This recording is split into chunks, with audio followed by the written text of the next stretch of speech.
Bienvenue mesdames et messieurs dans votre émission Génération Consciente que vous suivez régulièrement sur cette chaîne DN Design TV affichée sur le banc de notre écran. Et aujourd'hui nous allons revenir toujours dans cette réflexion très profonde liée à l'émergence ou non-émergence de certains États africains et plus les pays du tiers-monde. Et qu'est-ce qui se passe? Quels sont les secrets? Alors nous allons vous faire découvrir dans ces numéros les 3 secrets qui poussent à ce qu'il y ait certains pays qui émergent et d'autres qui restent sur le banc de l'échelle.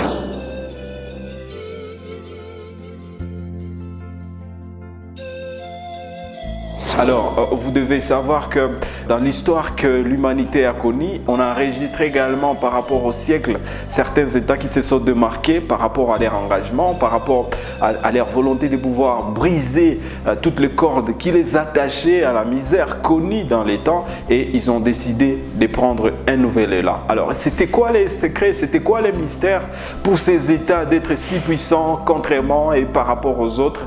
Le premier mystère, nous allons vous le donner. Alors, le premier secret pour un État, pour qu'il soit un État très fort et puissant, d'abord le premier secret, c'est lié à son langage. C'est-à-dire, chaque État ou chaque peuple a un langage approprié. Tout dépend de ce que vous dites, parce que ce qui sort de votre bouche, c'est ce qui pousse à votre interlocuteur soit à vous respecter ou à ne pas vous respecter. Et la plupart de ce qui se passe pour les États africains, quand on est dans le concert des nations, on a l'impression que les États africains pleurnichent, se plaignent et deux fois demandent plus d'assistance et d'aide, mais on ne sent pas cette puissance du langage des pays africains. Et quelques États qui essaient de briser quand même toutes ces barrières pour dire nous allons oser et dire ce que les autres n'arrivent pas à dire, ils arrivent quand même à les faire. Et c'est par exemple le cas pour mon pays, certains de mes compatriotes qui disent Inchi Ishala Iniwa, comme qui voulait dire que ce pays est maudit.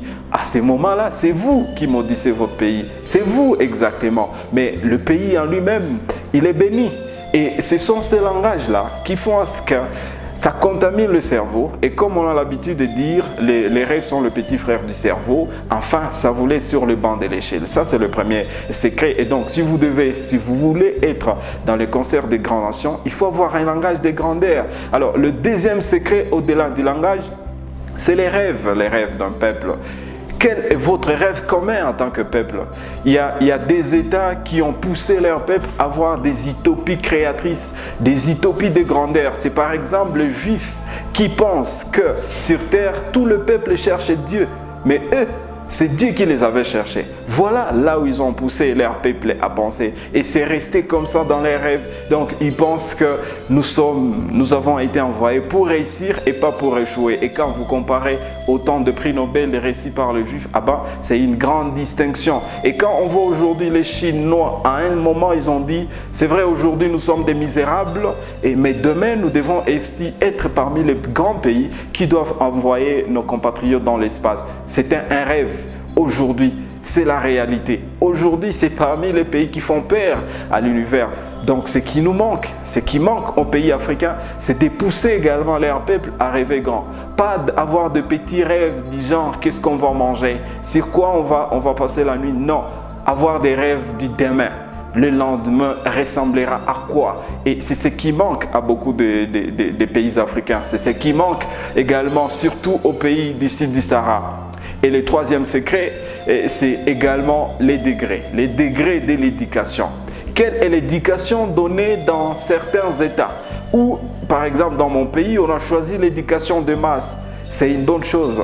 Mais encore mieux, il faut une éducation de qualité. Et nous essayons de faire quand même certaines anecdotes où on fait remarquer que les cours qui sont censés éduquer les citoyens, ce sont les cours minimisés quand vous rentrez à l'école secondaire comme à l'école primaire. Dans mon pays, il existe un cours qu'on appelle l'éducation civique et morale. Ces cours, c'est le cours qui a la même pondération qu'un cours de gymnastique, comme un cours de dessin. Donc on ne prend pas ça avec beaucoup de considération. Et pourtant, c'est le cours qui est censé former des citoyens. De quel genre de citoyens avons-nous besoin? Et au-delà de ça également, cette éducation est donnée dans quelle atmosphère? C'est vrai, il y a des efforts aujourd'hui qui sont en train d'être fournis par les gouvernements congolais pour que l'enseignement soit pris en charge par les gouvernements. Mais il faut encore faire mieux. Quel est le programme qui est donné dans ces écoles-là?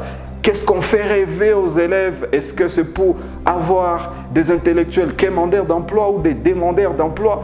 Ou encore, il faut avoir des intellectuels qui créent de l'emploi pour leur pays. Et voilà, si vous réunissez ces 3 secrets, si vous découvrez ces 3 secrets, si vous exploitez ces 3 secrets, donc vous ne serez pas loin d'être parmi les pays et les États les plus émergents. Donc vous devez avoir ces langages de grandeur où vous devez vous confirmer que vous êtes une race de pharaons, vous êtes cette race-là de Mary Patrice Lumumba, vous êtes cette race-là de Simon Kimbangu. Et ça, c'est les langages. Les rêves, c'est des vouloir toujours concurrencer et ne pas être les gens qui pleurent matin, midi et soir. Non, il faut se confirmer parce que nous sommes dans un monde de compétition. Et troisièmement, il faut maintenant avoir une bonne éducation. Eh bien, même le jeune, l'autodidactie, lisez, découvrez, fouillez. Et c'est comme ça que vous allez exploiter tous ces secrets. Voilà la thématique que nous avons choisie pour vous aujourd'hui. Et n'hésitez pas à vous abonner sur notre chaîne et laissez vos suggestions et commentaires